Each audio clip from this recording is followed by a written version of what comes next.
Aloha Maui, aloha world. I'm Alakai Paleka. This podcast is being brought to you by Hawaii Community Foundation. We're discussing the wildfires that occurred on Maui August 8, 2023. And yes, they started in Kula. There were fires in Kihei, but we are focused on the wildfires of Lahaina. And when it comes to housing, not everyone is funded by FEMA. Not everyone has found their place yet. But we're going to be talking about Kala'iola, which is a project that is supported by the Hawaii community through the Maui Strong Fund, which I believe is part of Hawaii Community Foundation. Yes, it is. Where we find givers and we pair them up with doers. I think that's how it was explained to me. Simply put, absolutely. Right? That's what happens. Hi, Michelle. How are you? I'm good, thank you. Michelle Kaʻuhane. Yes. And what do you do for a living? Right now, I serve as the Senior Vice President and Chief Impact Officer at the Hawaii Community Foundation.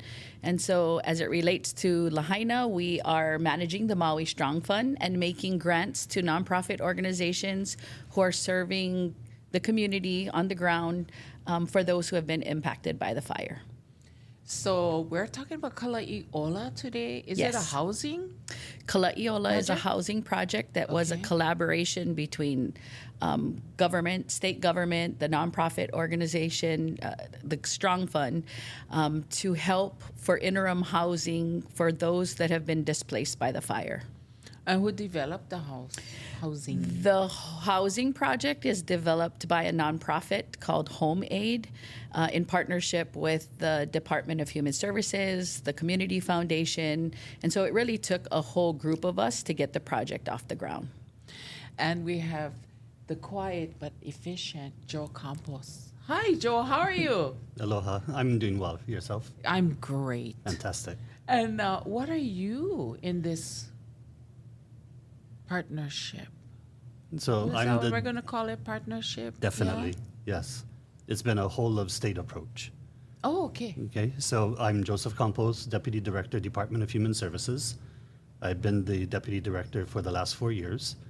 We went through COVID, and then we went through the wildfires.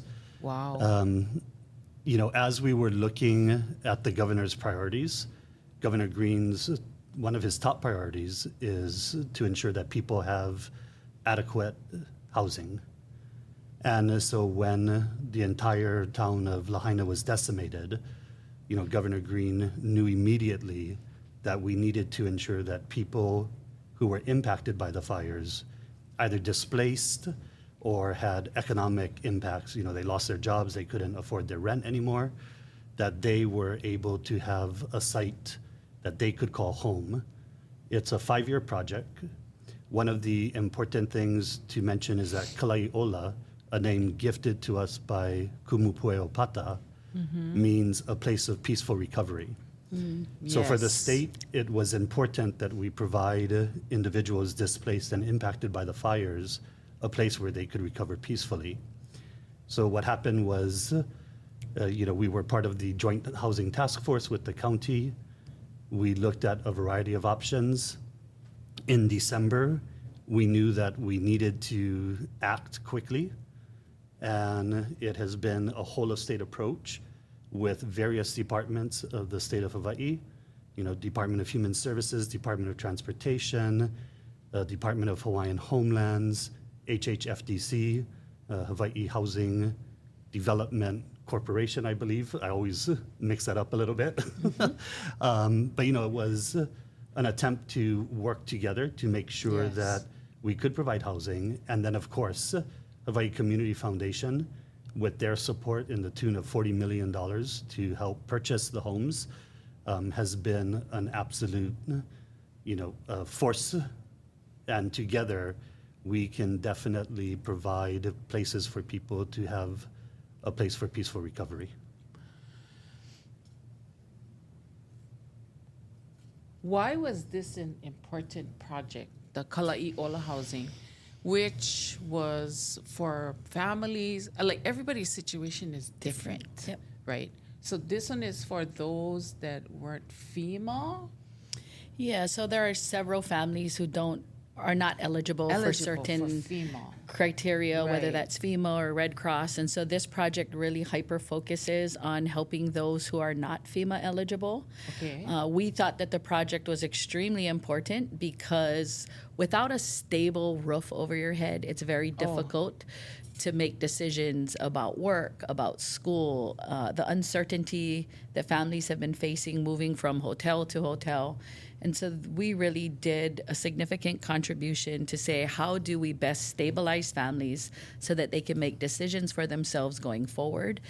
And this was a partnership, as Joe mentioned, with the state and nonprofit sector through Home Aid. And we just felt like it was the right investment to make to get a nice size amount of families with stable shelter so they could make some critical decisions for themselves moving forward. So Kalaʻiola is meant to be temporary housing. You can house up to 1,500 people.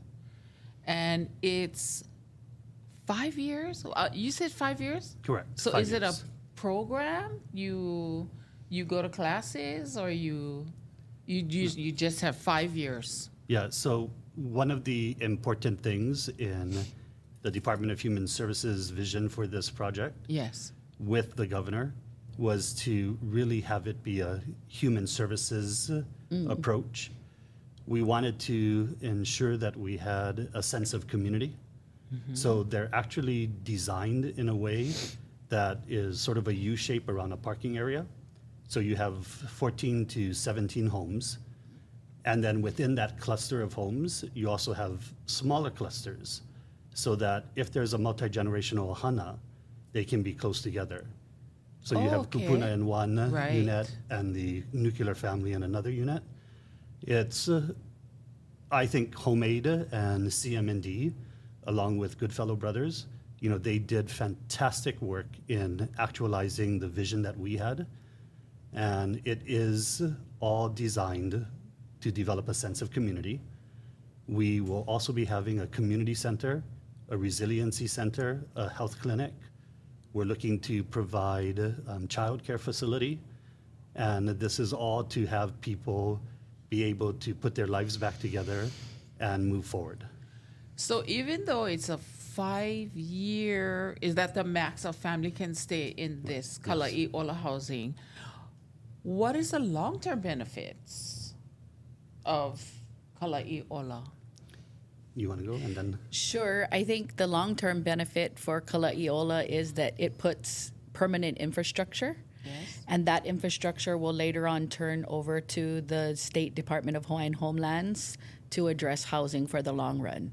I think, again, this was important to us at the Community Foundation because prior to the fire, we have a House Maui initiative that acknowledged that the housing crisis is a crisis for the state, but Maui in particular, where so many families have had to leave and the affordability was just not there. Yes. And so the fire exacerbated the need and the demand for housing.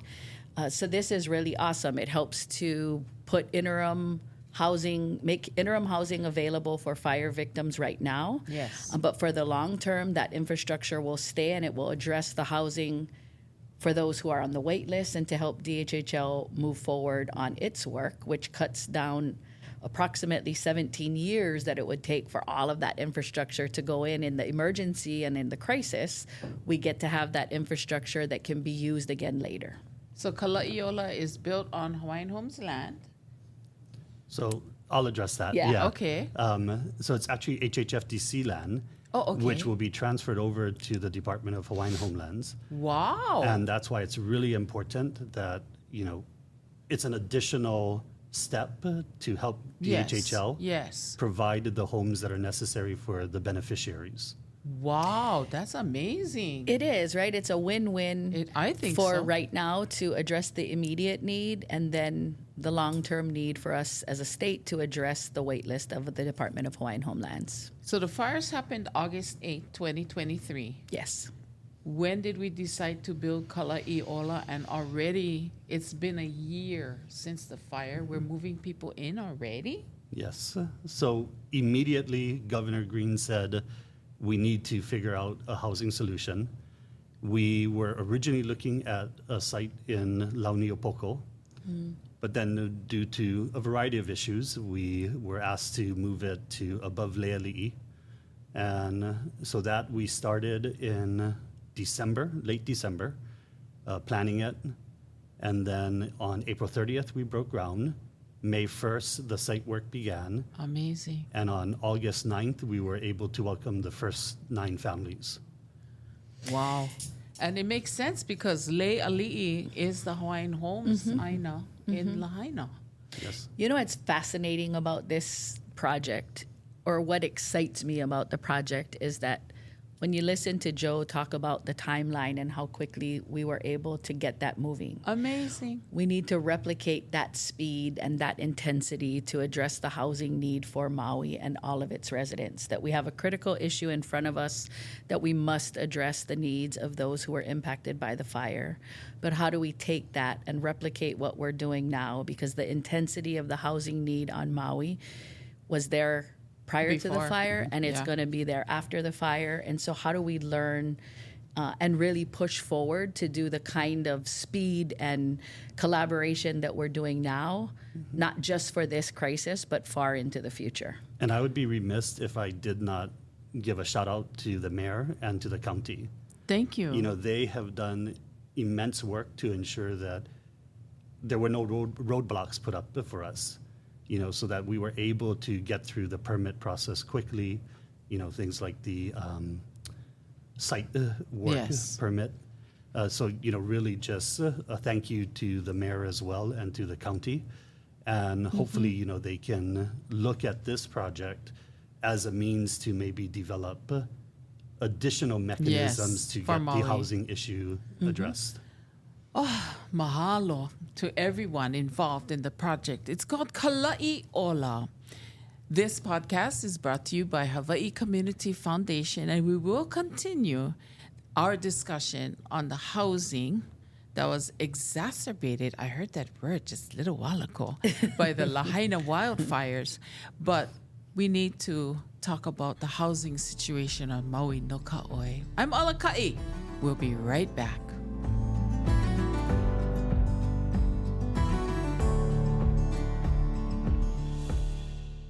Aloha mai kākou. I'm Alaka'i Paleka, and this is Aloha Maui, brought to you by Hawaii Community Foundation.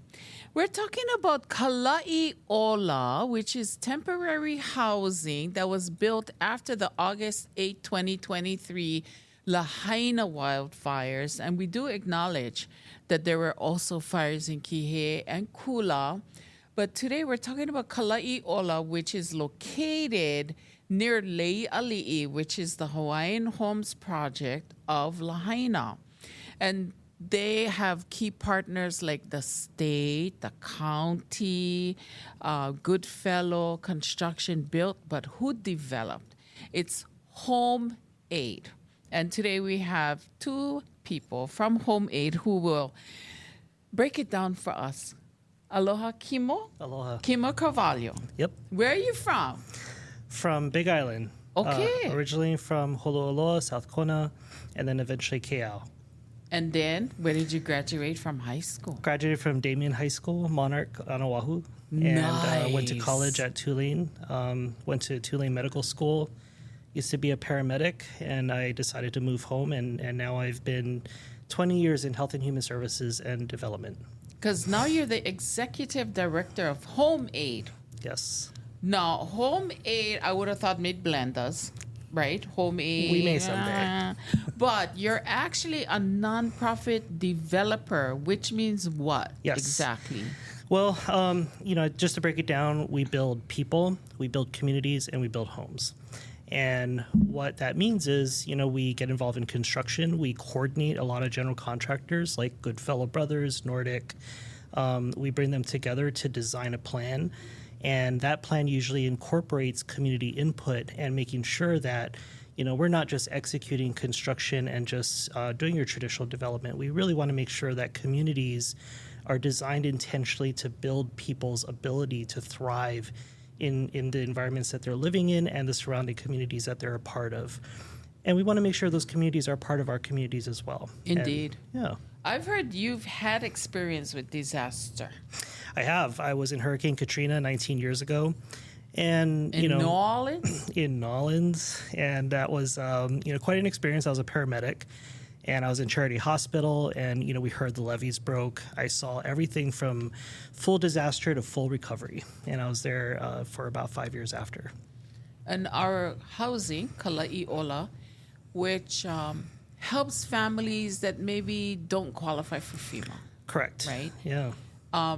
Do we help like single people, or is it more for a group or families? Both. I think these are for people who, they're in a housing crisis, and for whatever reason, there's not the right assistance program or the housing program, and so their lives are on pause. For a lot of the families that we meet, they have been unable to secure jobs. They're inconsistent with education and schooling, and that's because they keep having to move around. The next place that they go to, they don't know how long they're going to be able to be there.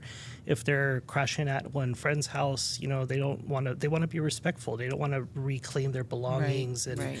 So there's a very practical kind of a crisis situation.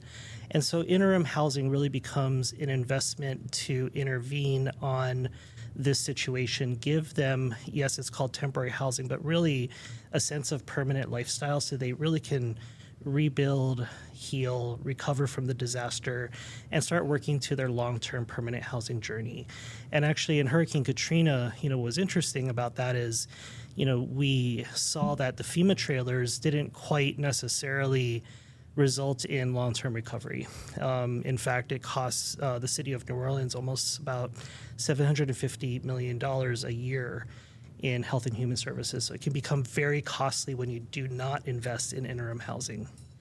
And it is temporary housing. Let's not skirt the issue. It's 5 years though, right? Correct. Up to 5 years to help families find permanent housing, right? Yep.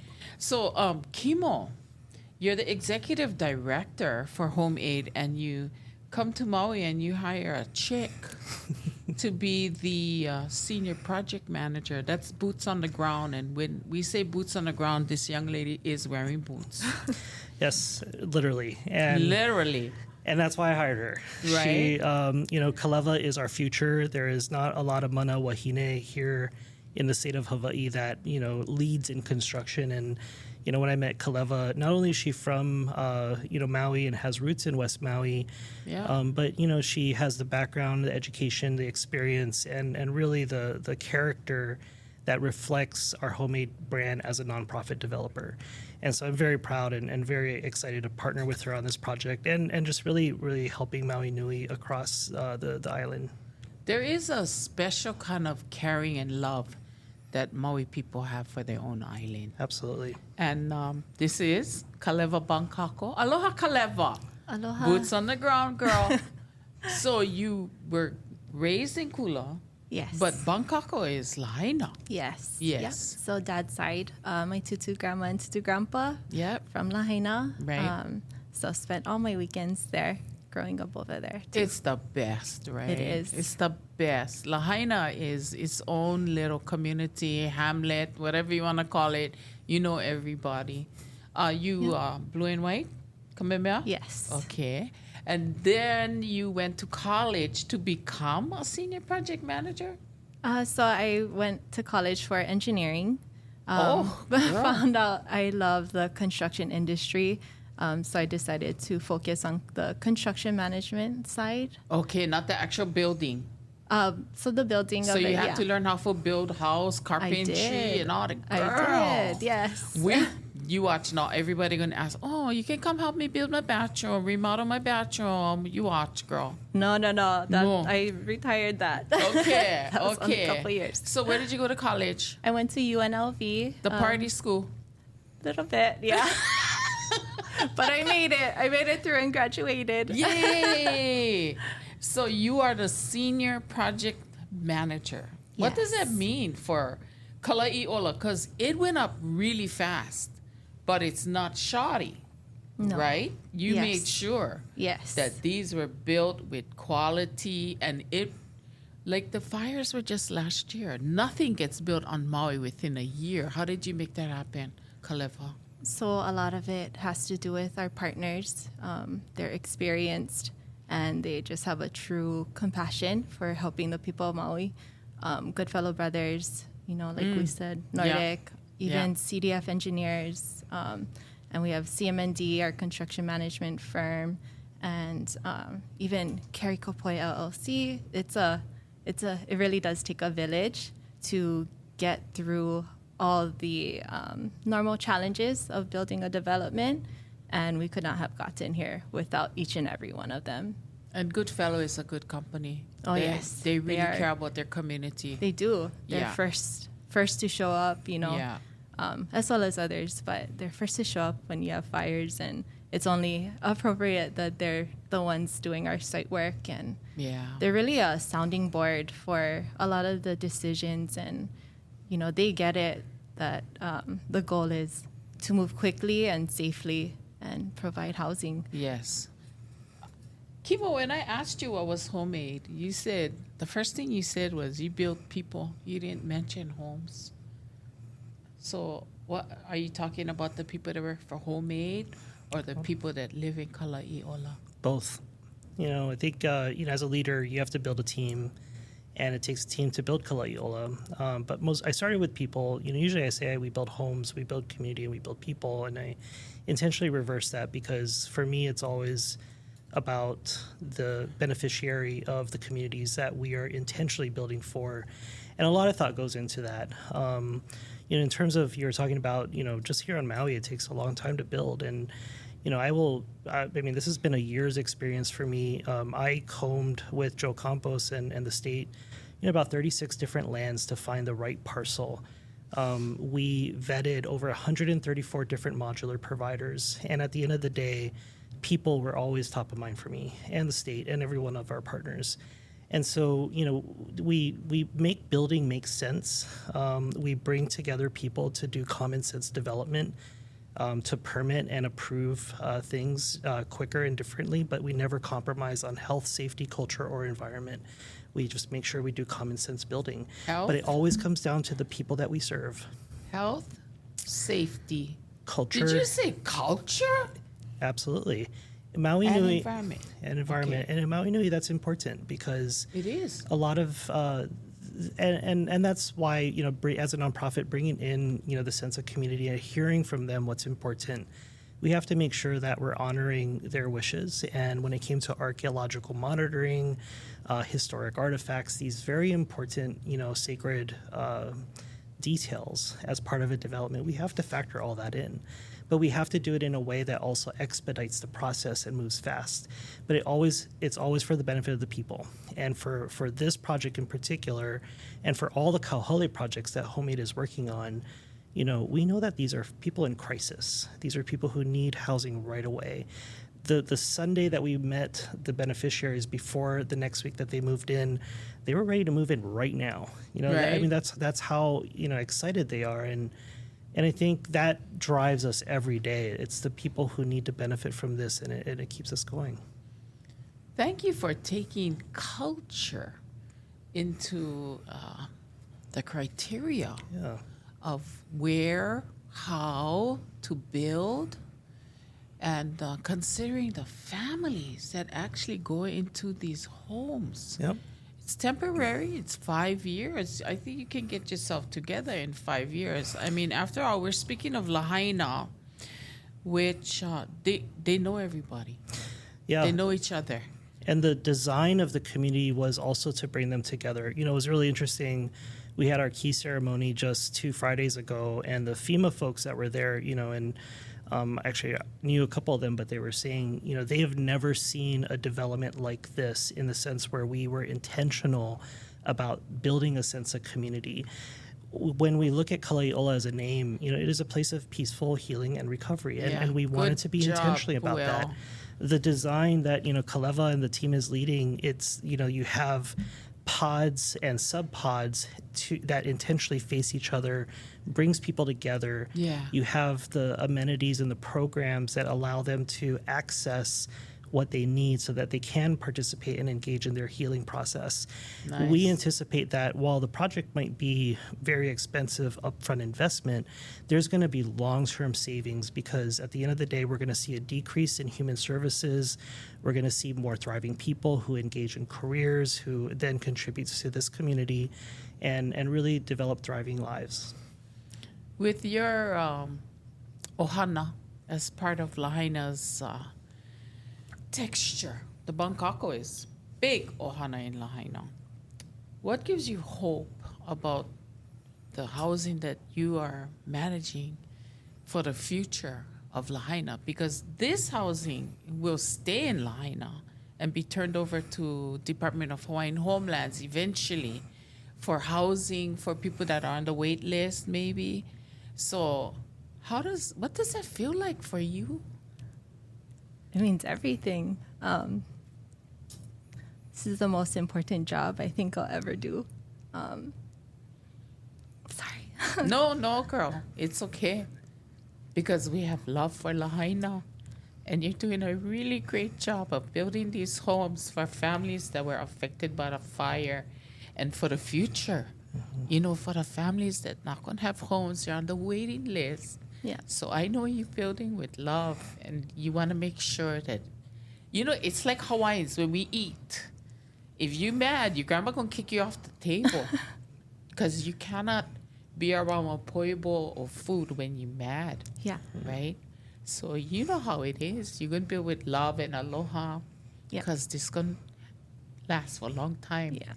In a town where you have plenty ohana as well. Yeah. So just doing everything I can to advocate for my family and friends out there and always keeping an ear to them and listening to them and the needs. I talk to my friends and family out there all the time to get their opinions and to make sure I'm still in line with what they need and want always. So that's the dream. To have the job where you're going to actually enjoy the fruits of your labor. Yes. And family and friends are going to enjoy the fruits of you guys' labor. So thank you, Homemade. Thank you, State. Thank you, County. Thank you, Goodfellow. Thank you, everybody. And when we return, we'll be talking to family that actually live in Kalai'ola. Aloha Maui brought to you by Hawaii Community Foundation. Please subscribe on YouTube at Talk Aloha Maui and everywhere you can get your podcast. But you want to do the Talk Aloha Maui because you can see our pretty faces.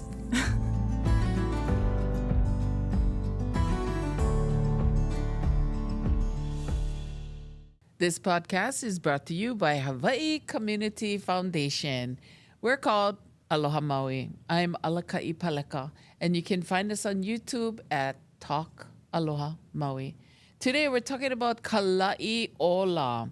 It is a temporary housing development. It was built within the year. The wildfires happened on August 8th, 2023. And we have the first family that moved into Kalai'ola. It houses families for up to 5 years. It's meant to be temporary, but 5 years is a good time to get yourself situated for permanent housing. But I have with me today Kaleo and Pakalana Phillips. Aloha! Aloha! Oh my gosh, I haven't seen Kaleo for a while. I do receive your music though. Thank you. Love the night shift. Thank you. And there was a time we both worked for Samako at the lovely Sheraton. You were the karaoke king upstairs. And I was down in the luau. And I was Miley Mossman's replacement. Yes. I think it was Tuesday nights. So thank you, Sam Ako. Love you, Uncle Sam. Yeah. I love him. And I loved working for him because every night was a different show. Right? It was. We're going to definitely. somebody. Yeah, somebody going to get cracked. Somebody. Usually Pocky, but yeah. Right? Love you too, Pocky. We're so thankful that you folks are here. It took you a while to find the right woman. Yeah, it took you a while. How old were you when you got married? 30-something. Yeah, in the 30s. it took him a while. Yeah. You waited till the right one came along. Pakalana, Yes. thank you. You're welcome. Thank you. You guys have 6 children. Yes. So on August 8th, 2023, without causing trauma, were your 6 children with you? Not all. We had just, in fact, we were living in the mainland up to about probably 4 months before the fire. And my grandmother, who had gotten a little ill, Yes. you know, I was starting to come home a little more often and start working again in the music industry back on Maui. Yes. So March or April, I decided to come home, go back to living at the house, and her and the kids would come over, and we'd start kind of moving things slowly. And we finally got everything situated in the house Sunday before the fires. And then over. Like August 1st. Like August 6th. Yeah, 6. Okay. Yeah. All right. And where were you living? Like, give us the Lahaina Luna. Going up Lahaina Luna Road, get the white old Pioneer Mill Yes. building right inside there, Pound Now, Okay. right across the Okay. park. Wow. Where kind of I grew up there Yes. anyway. So I remember your grandma's house on Lahaina Luna Road. I used Yes, to go that's pick how up I your remember, Auntie yes. Maui over there. yes, Same house. yeah. One grandma lived right there. One grandma lived right on Pound Now. So Right. you know, can walk back and forth. When you get busted at one, you just walk to the other and back and forth. So yeah. You could walk in Lahaina in those days. Yes. We were younger and tougher. The heat never bothered us. Now we faint. Yeah. Yeah. So, August 8th, fires happened. Where were your children? Actually, there were because at like 4:00 in the morning, Yes. the winds were so heavy, no electricity. By the time there was some kind of sunlight, they had canceled school, so they were pretty much home with us. Mom was there too, and she didn't want to go to work because the roof was pretty much peeling off. So everybody's on the roof trying to tie things down. Neighbors were helping neighbors. Ahayas. So, and we were in the backyard tying down everybody has those metal storage units in the Right, backyards, right. right? They were flying around like knives, just swirling around. And so by the time all of that was done, that so happened was also Mom's birthday, that we were going to have dinner that night. Oh. But my youngest brother, who lives out in the Pili, said, bring everybody over because there's no school. Mom is going to go to work. Just come over a little earlier than nighttime. So Yeah. we had actually kind of left about an hour right before that. And we weren't going to leave. Mom wanted to rest. And if we had, rested in the house, we probably all would have been Yeah. stuck in the fire. My uncle was, so we had lost him. But he, and so how things work out is really kind of, we're blessed. So Yes. yeah, Yes. That's a faithful way of saying it. yeah. Mahalo. So you took your children and you went to your brother's house in Napili, Right. But then you find out that your house is gone. Nobody knows nothing Yeah. because no. By that time there was no cell phones. Okay. Everybody had lost reception, and things happened. And then my mom had heard that everything was on fire. And from Napili, you can kind of look in the sky and see the area of Lahaina, and it was just black. So we all started kind of freaking out, like, okay, was this like the one 5 years ago? Some property, was it coming close to town? And so me and my brothers had tried to jump in trucks and go. We got stopped right around the Civic Center. So we were Yeah. trying to go up into the Canefield roads. We had all our nephews and, whatever, jumping on their bikes and trying to go up and find whatever they could find. And basically we're reporting on walkie-talkies that it wasn't like the one 5 years ago. It was like, worse. it was, by that time, pretty much 80% of the town was gone already. Right. Within 45 minutes. And not knowing No. if your house is there, not knowing. Anything, yeah. Wow. Not knowing where one of the nephews who was on the bike, not knowing if his brother or the brother's girlfriend was okay. Just everybody just kind of not knowing. Yeah. And then just seeing the traffic just coming out north to Napili, just in droves of people and cars. And we're like, what's going on? You know, Right. Then it kind of started setting in. I think that night, that time everybody was kind of settled out north, we had about 60 people at my brother's house. Napili Market parking area, and that whole shopping center lot was filled to the brim with people, and we were just trying to get people tents or blankets or whatever we could, and just kind of trying Well, to you up and figure up it with out. your mom because Yeah. you come from a family of 6 children, Yeah. and then you went and had 6 children. Yeah. Yeah. Yeah, he's a Mormon. That's, yeah. He comes from a family of Mormons. That's what happened. So you stayed with your brother for the first couple days? Yeah, for the first couple of days, and then we had some friends that were coming Kaʻuhane side making Yes. deliveries. So my wife and I started jumping in, going backside with them, grabbing supplies and bringing whatever we could around that way and passing them out to people that were just there. It was just great to see how the community came together of Lahaina. It Oh, was very definitely. impressive. Very impressive. It's like nothing I've ever seen, but nothing that I wouldn't expect from our community. You know, restaurants just they're closed down because there's no electricity. Right? They Fed get food. everybody They breakfast, get lunch, food. and dinner. Breakfast, lunch, dinner. Breakfast, lunch, dinner.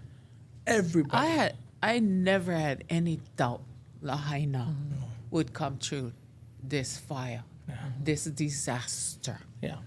because that's how Lahaina is. Yeah. Historically, Lahaina will thrive. We just go. We just go. Yeah. Pakalana, 6 children to worry about, to feed, to make sure they have clothes. You find out your house is gone.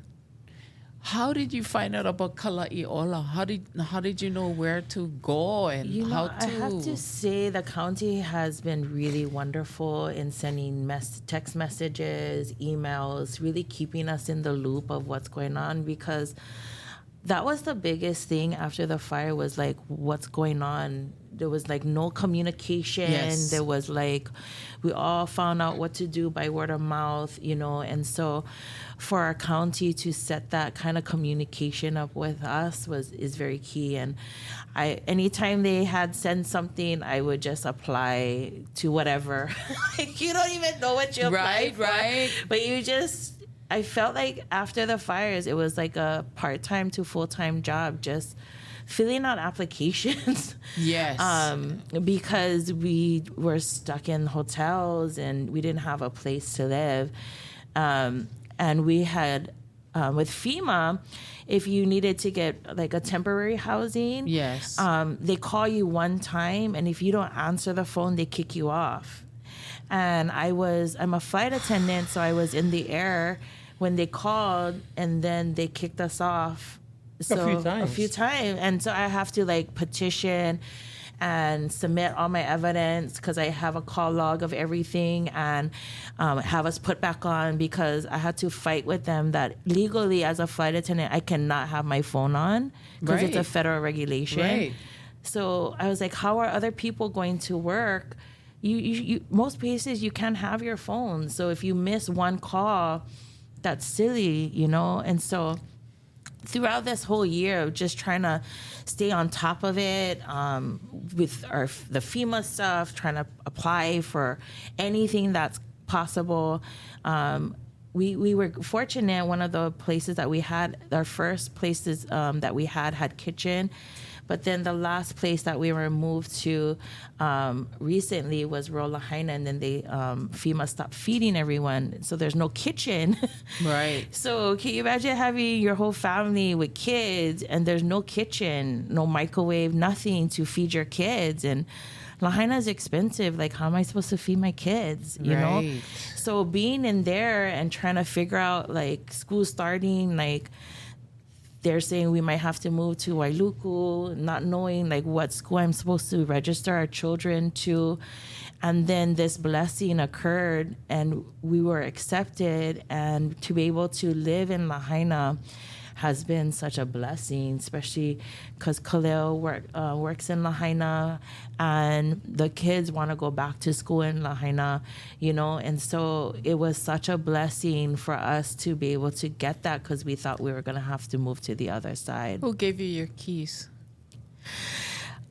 It was the whole team was present, but our wonderful mayor was there to give us the keys to move in, and that meant so much to us, because there's so many people that made this happen to make it possible for us to be able to stay in Lahaina, and to be able to, I think, after the fire, dealing with losing everything, that your physical possessions and loved ones that you lost, was difficult. But I think the hardest part was this last year of the uncertainty of where you're going to live, living out of a container and not unpacking it, because you just didn't know if that day you were going to have to move. And taking off from work, so you had to move that day. I mean, you get a call that day and you have to move, and it's like, you have a life, you have kids in school, you have jobs. Yeah, so you just never know. And the stress of not knowing what day you have to move and the time period that you get to stay. This is the first time since the fire that we get to unpack.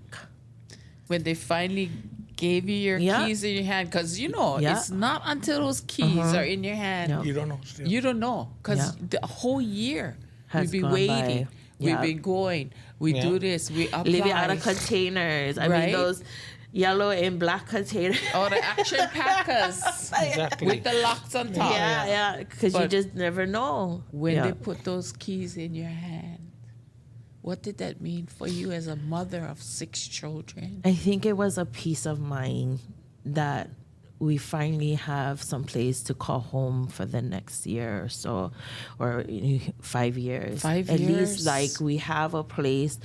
Now the kids can go to school.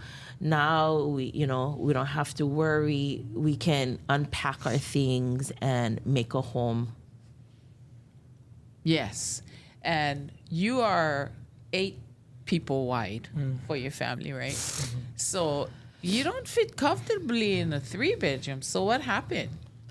They were so kind to allow us to take 2 side-by-side units with the 3 bedrooms, 2 bath, so that we could fit.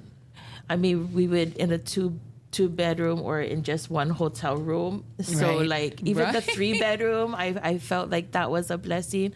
But for us to be able to get 2 units side by side so our family could be together, I think that was so meaningful and precious. And that's why Kalewa went to UNLV, not to party, but to come up with this kind of housing. Because, you can imagine if you go on Kupuna, they like their own space too, but I guess there's studios in this housing. Yeah, studio, 1 bedroom, 2 bedroom. Yeah, and 3 bedrooms. So your kupuna could have their own space, but if you live right next to them, you can take care. Exactly. And that's what Lahaina was all about. You knew who was your neighbor. Exactly. You knew if had fire, disaster, I gotta go get Auntie because she's in a wheelchair. Yeah, absolutely. I gotta go get Auntie because she's in a walker. I gotta go help her or make sure or call her family. That's what is so awesome about Lahaina. What's beautiful about the housing, because we didn't know who was getting, and when we arrived, we're like, oh, so it's so good, and it's been beautiful. Our next door neighbor is the highest who helped us. Oh, yes. They were just next. There were 2 houses away from us on Pound now, and they were the ones helping us get the roof, fix the roof the day of the storm before the fire. And now, like, our patios are, like, we can see each other from the our units, and so it's so beautiful because it's all of our Lahaina people. And continuing the legacy, and we it's all great. know each other. Yeah. In your last segment, they talked about how the thought process was, and the way they situated it, and it's amazing because there you can see the thought that went into creating this and creating how they're going to line up and creating this a community and what they were envisioning it to be. It is exactly what it I'm is. happy that you guys have a place. And to it's raise your beautiful. children. And it's beautiful. It's and so it's new. beautiful. It's so beautiful. Even inside, just the little details that are in there. You know, when everything happened and you start seeing these little things go up everywhere, and you're Right. like, are they gonna put me and my family in one of those shed units? You know what I mean? No, You're like, oh my goodness. And when these units are so beautiful, Nice. just so beautiful. God bless. Yeah. 5 years at Kalaʻi Phillips Ohana. And we thank the state of Hawaii. We thank Hawaii Community Foundation, the County of Maui.